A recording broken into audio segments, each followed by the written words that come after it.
Haleluya, puji Tuhan. Bapak Ibu Saudara-saudari, ketemu lagi kita dalam perenungan firman Tuhan di hari ini. Mari langsung saja kita berdoa sebelum itu.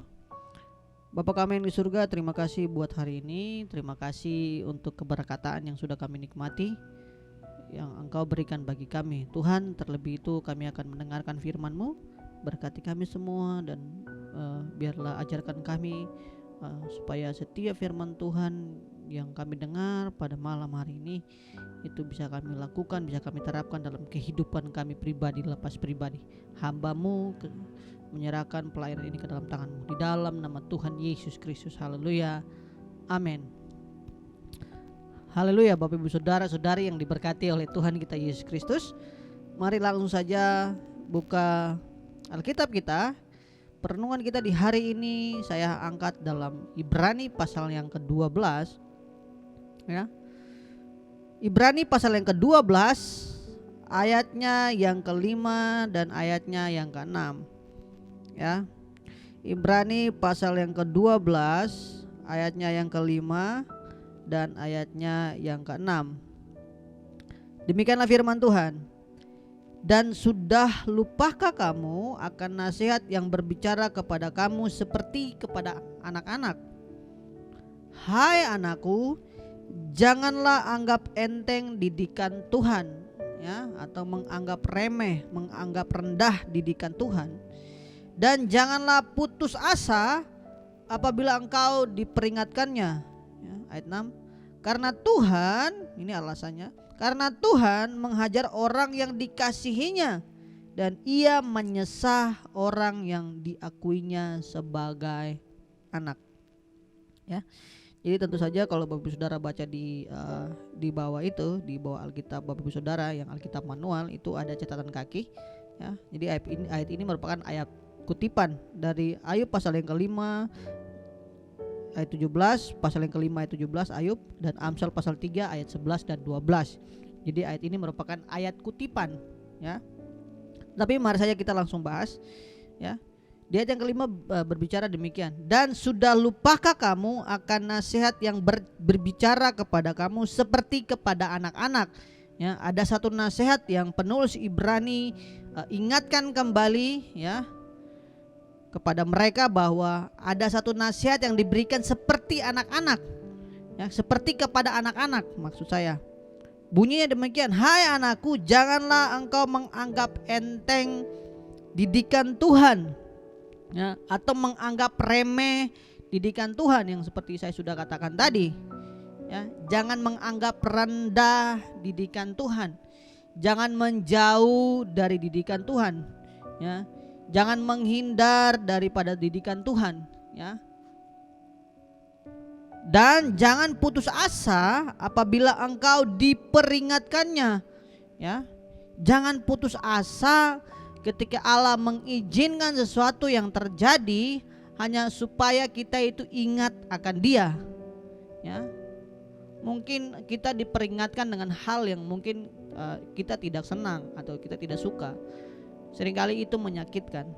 Tetapi firman Tuhan memberi satu penjelasan bahwa kamu jangan putus asa ketika engkau diingatkan oleh Tuhan.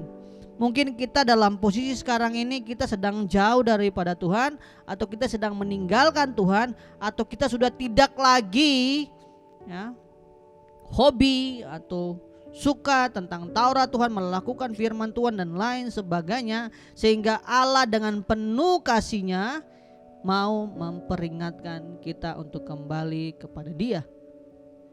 Tapi firman Tuhan bilang jangan kamu putus asa, karena mungkin teguran atau mungkin peringatan Tuhan itu menyakitkan kita ya. Mungkin itu kita enggak terima karena mungkin kita merasa dipermalukan atau lain sebagainya. Kita enggak terima, mungkin kita sakit hati. Tapi sekali lagi firman Tuhan mengatakan jangan putus asa. Tentu penulis Ibrani ya yang mengutip ayat ini, bahkan firman Allah ini yang Allah sampaikan ya, itu punya alasan, punya tujuan. Kenapa jangan putus asa ya?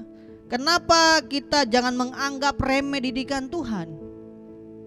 Mengapa kita jangan menganggap rendah didikan Tuhan? Mengapa kita tidak boleh meremehkan firman Tuhan? tidak boleh meremehkan didikan Tuhan. Kenapa? Di ayat yang ke-6 berkata, karena Tuhan, ini alasannya, Tuhan menghajar orang-orang yang dikasihi oleh Dia. Ya. Jadi orang-orang yang dikasihi Tuhan tentu ada satu hajaran, ya, tentu ada satu bentuk dari Allah yang namanya mendisiplinkan kita sebagai bentuk bahwa Allah itu mengasihi kita. Itu kita harus sadar baik-baik. Kalau hari ini saya ditegur Tuhan, saya diperingatkan oleh Tuhan, satu kata yang harus keluar dari mulut kita adalah ucapan syukur. Jangan putus asa. Gitu. Terima kasih hari ini Tuhan ingatkan saya. Ya, sebelum orang lain yang peringatkan. Gitu. Ya. Puji Tuhan hari ini Tuhan sadarkan saya. Puji Tuhan hari ini saya salah dan saya diingatkan oleh Tuhan. Lewat apa? Lewat kebenaran firman Allah, mungkin lewat renungan harian Bapak Ibu Saudara, lewat penyembahan, doa dan lain sebagainya. Dan Tuhan ingatkan saya dan Bapak Ibu Saudara-saudari sekalian. Respon yang harus kita lakukan adalah menyembah Dia. Puji Tuhan, berterima kasih, bukan putus asa, bukan menganggap remeh gitu. Sehingga ketika kita menganggap remeh, kita akan terus melakukan pelanggaran di hadapan Tuhan. Ya. Seringkali kita seperti itu. Tapi firman Tuhan di hari ini mengingatkan kita, jangan anggap remeh didikan Tuhan. Ya. Dan jangan putus asa. Nah, dua hal ini yang harus kita tidak menjadi alasan, tidak menjadi jalan yang harus kita ambil ketika Allah mengizinkan waktunya untuk mendidik kita atau mendisiplinkan kita. Karena di ayat yang ke-6 dikatakan karena Tuhan menghajar orang-orang yang dikasihinya dan Ia menyesahkan orang yang diakuinya sebagai anak, ya. Tapi Saudara kalau baca ayat 7 sampai ayat yang ke-11, ya, itu penjelasannya lebih detail lagi. Di mana dikatakan bagaimana seorang anak itu tidak akan memberikan disiplin, tidak memberikan hal-hal yang bisa membuat anaknya itu bisa lebih baik, ya kan? Nanti anak-anaknya itu akan menjadi anak-anak yang gampang gitu kalau tidak dilatih. Saya rasa kita juga pun menjadi anak-anak Tuhan, dan Allah pun tidak mau kita menjadi anak-anak Tuhan yang enteng-entengan, yang gampang, terlalu mudah. Ketika diperhadapkan dengan satu masalah kabur gitu, putus asa, kecewa sama Tuhan dan lain sebagainya, terlalu mudah, ya, untuk kita meninggalkan Tuhan, ya. Di ayat yang ke-7 dikatakan, jika kamu harus menanggung ganjaran Allah, Allah memperlakukan kamu seperti Allah. Di manakah terdapat anak yang tidak dihajar oleh Allah ayahnya? Ya. Jadi kalau kita diizinkan Allah, waktunya Allah untuk mendisiplinkan kita, itu bukti bahwa Allah mengasihi kita. Karena Allah ingin membentuk kita menjadi pribadi yang semakin hari semakin serupa dengan Dia. Itu tujuan Tuhan. Salah satu adalah membentuk kehidupan kita. Nah, meskipun dalam pembentukan ini seringkali itu tidak menyenangkan. Kita tahu bahwa yang namanya pembentukan itu selalu sifatnya itu kesakitan, tidak menyenangkan. Yang namanya pembentukan ada proses yang tidak senang, tidak menyenangkan. Tapi kembali lagi kepada tujuan dari pembentukan itu dan motivasi dari kenapa Allah membentuk kita, itu karena Allah mengasihi. Dan ketika Allah mengasihi, Allah membentuk kita, ya, dan kita tahu ketika apa yang dibentuk oleh Allah itu akan menghasilkan sesuatu yang baik dan luar biasa. Itu kita semua tahu kan? Tujuan Allah membentuk kita tahu. Tapi seringkali tujuan Allah itu tidak tersampai dengan baik, tidak terlaksana dengan baik karena ada dua penyakit ini. Yaitu pertama apa? Putus asa, ya, dan menganggap remeh. Nah, dua hal ini yang seringkali menghalangi tujuan Allah dalam mendisiplinkan kita. Ya, firman Allah terlalu banyak untuk menasihati kita. Hidup jangan kamu begini, jangan kamu begitu, hiduplah kudus dan lain sebagainya. Tapi seberapa sering kita menganggap remeh firman Tuhan? Ya, dan seberapa sering kita putus asa kepada Tuhan hanya karena doa yang tidak dijawab, hanya karena pergumulan yang mungkin belum waktunya Tuhan untuk Allah menjawab, dan kita putus asa. Tapi sekali lagi, tujuan Allah, ya, membentuk kita, dasar motivasi kita harus ingat, Dasar motivasi Allah membentuk kita itu karena Dia mengasihi. Itu jelas. Segala sesuatu yang dimulai dengan kasih, ya kan, kita tahu bersama-sama. Segala sesuatu yang diawali dengan kasih, sepenuh hati, segenap hati, itu pun menghasilkan sesuatu yang luar biasa, istimewa, ya kan? Dan itu dilakukan oleh Allah. Karena Allah mengasihi manusia, ya, Allah mencintai umatnya yang percaya kepadanya, maka Allah ini ada satu bentuk yang namanya kedisiplinan. Allah ini yang namanya, oh ini tidak benar, harus segera dibereskan. Saudara harus terima ketika Allah harus punya waktu untuk membereskan saya dan saudara harus membereskan. Saudara harus izinkan Tuhan untuk membereskan hidup kita. Jangan betah dengan kehidupanmu yang tidak benar di hadapan Tuhan. Jangan. Izinkan yang namanya pedang Allah, yaitu firman Tuhan, membereskan kita yang tidak bersih, yang tidak benar. Segera dibereskan. Izinkan waktunya Tuhan untuk membereskan hidup kita agar semakin hari kita mencapai yang namanya tujuan, semakin hari menjadi serupa dengan Kristus. Ini yang Allah mau. Jadi setiap kehidupan umat Kristen, jangan kita percaya bahwa ikut Tuhan itu enak-enak saja, diberkati iya, tapi bukan berarti ikut Tuhan itu enak, jalannya mulus. No. Ada di mana kita harus dibawa kepada belantara, lama, menghadapi musuh dan lain sebagainya. Itu Allah izinkan. Allah melatih kita untuk menjadi pribadi-pribadi yang kuat, pribadi-pribadi yang tangguh, pribadi-pribadi yang tahu mengandalkan Tuhan, pribadi-pribadi yang punya imannya itu tidak tergoyahkan. Itu tujuan Allah, supaya ketika permasalahan itu datang, kita kuat, kita mampu. Kita tidak menjadi orang yang frustasi, stres, putus asa, meninggalkan Tuhan. Kita bukan kategori orang yang demikian, tetapi kita akan menjadi orang-orang yang seperti dikatakan Alkitab, lebih daripada pemenang. Ya, saya rasa itu yang harus kita perhatikan hari ini. Jadi dua hal yang harus kita pelajari.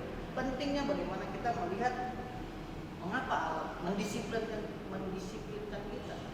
Apa motivasi Allah mendisiplinkan kita? Yang pertama kata motivasi.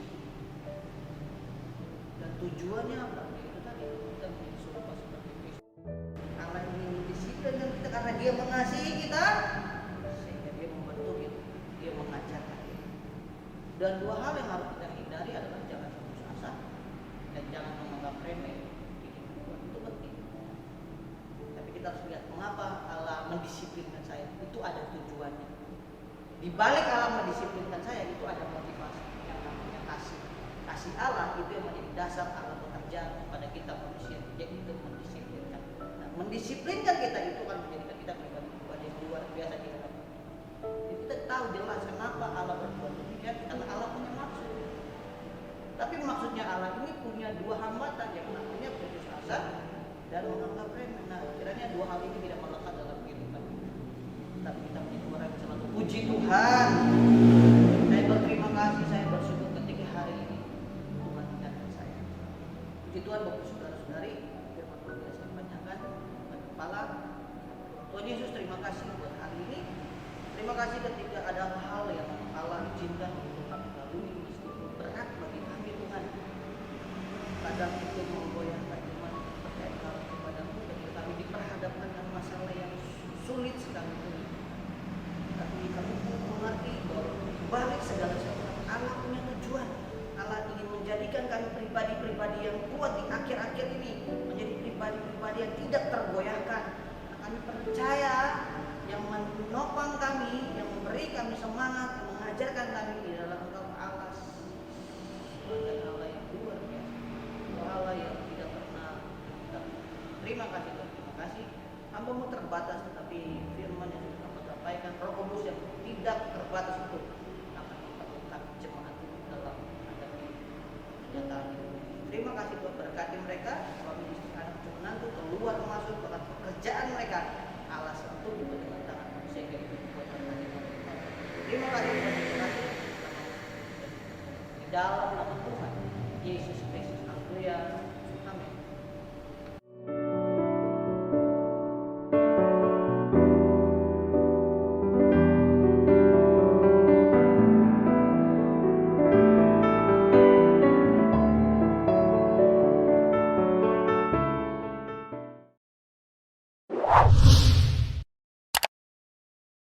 subscribe channel YouTube GPDI Efrata Yogyakarta dan aktifkan lonceng notifikasinya untuk mendapatkan informasi seputar live streaming dan video khotbah terbaru lainnya.